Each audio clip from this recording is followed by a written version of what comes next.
Two evil eyes fucking sucks, two big boobs. I'm alone with dad, so I make me own lunch. I can eat what I want, so I pick the best one.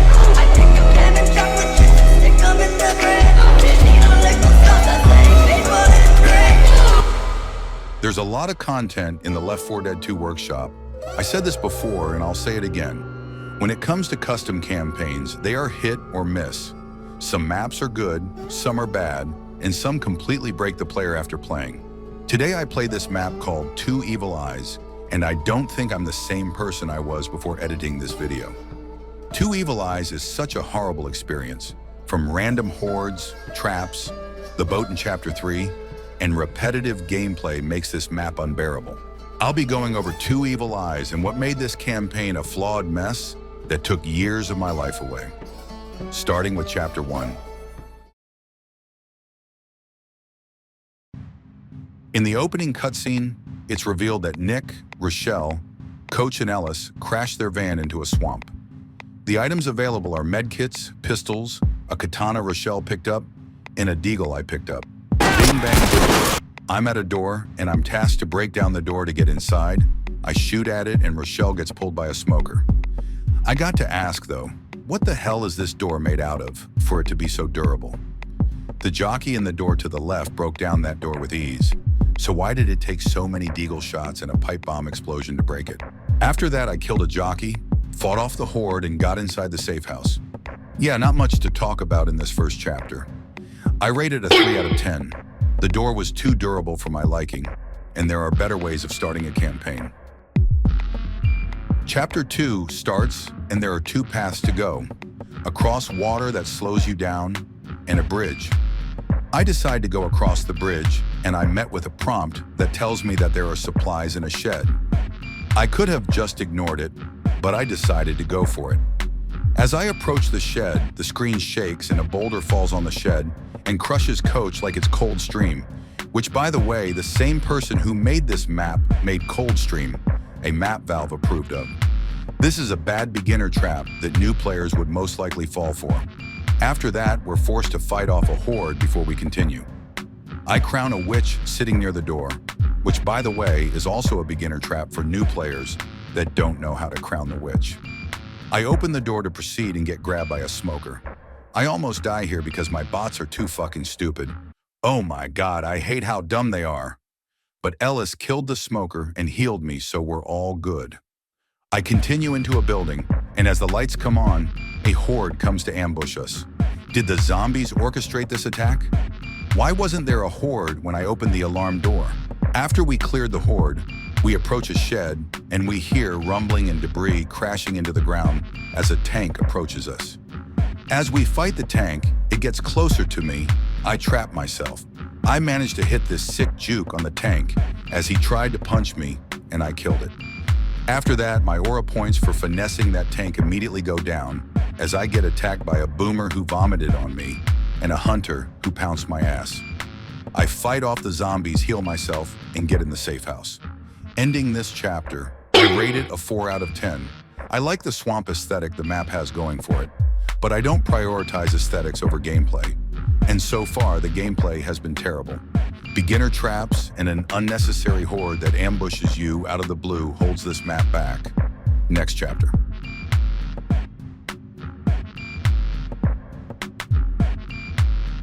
Oh boy, Chapter 3. Chapter 3 starts off with me, the survivors, traveling through a swamp and get their hands on Tier 2 weapons for the first time in this campaign. Then the survivors come across an open manhole, and the survivors are forced to walk into the sewers. We walk down the sewer and the exit is blocked by wood planks. I had to shoot it to get out. This part is just the door from Chapter 1.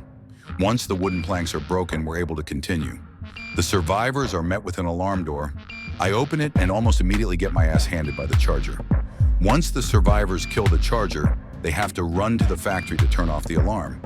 They clear the area after the alarm turned off. After traveling through wood planks, the survivors come across a boat. Once the boat starts moving, the zombies arrive to ambush the survivors.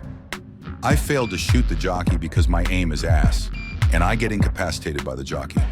Rochelle revives me and we both try to help Ellis and Coach. Rochelle gets incapacitated and a hunter from out of nowhere pounces on me, ending the run. One restart later, we made it to the safe house this time. And that's it. You get what I mean when I say repetitive gameplay? This is just the panic event from earlier. This would be no fun for new players or casual players. I rate this chapter a 2 out of 10. Too repetitive. Next chapter.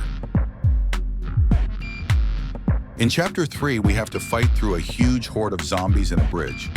As the train passes the survivors, the noise attracts the zombies to the noise and attacks the survivors. The bridge was hard to beat, which I liked. I might consider this chapter the highlight of this map. Once the survivors are close to the end, a tank comes in to attack them. Ellis gets punched off the bridge and dies after he scolds me for accidentally shooting him as he got in the way. After that, we fight more zombies and get in the safe house. I rate this chapter a 5 out of 10. Despite the increase in difficulty, I had at least some fun with this chapter. On to the next one.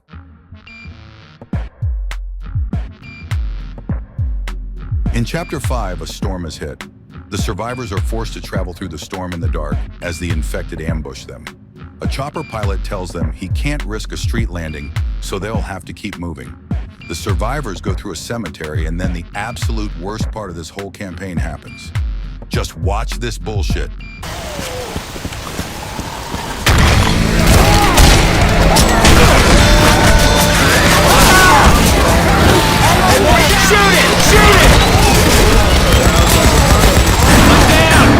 Do I even have to say anything about this? That was such a blatant trap. After that, the survivors have to shoot gas cans and are forced to travel down the tunnel as the infected chase them. As they get out of the tunnel, the survivors travel through the storm, and the safe house is dead ahead. As a fuck you to the player, an alarm car blocks the path to the safe house. I'm sure I don't need to explain how unfair this is. Trigger the alarm car, fight the horde that magically spawned in the safe house, and get in the safe house. This is a 110 final fucking chapter.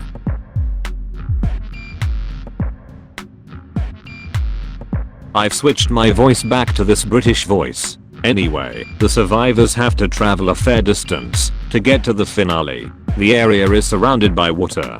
Water slows down the survivors, but doesn't slow down the infected. This area also makes Molotovs useless here, so it's best to rely on a bile jar or a pipe bomb.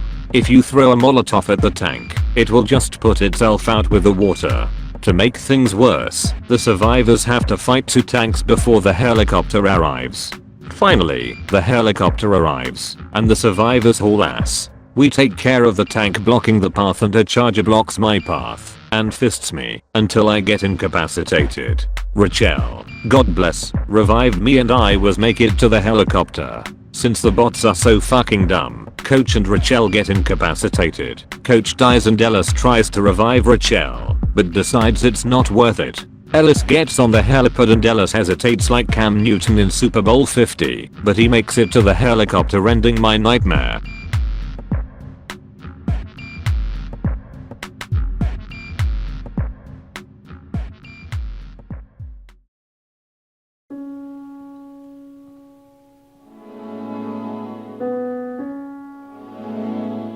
This was so awful. Everything from the traps, the hordes, chapter 3, and chapter 5 was just so awful. Some people might say, Yo, this map is like 13 years old, stop hating on it. and to that I say, Get off that nigga dick, bro, what is you doing?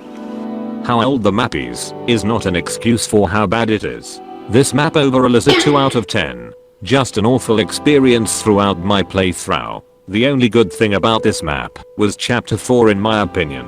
I'm just thankful I didn't decide to play this on expert, cause then the bullshit would be cranked up tenfold. This is my opinion. I want to hear yours. What do you think about this campaign?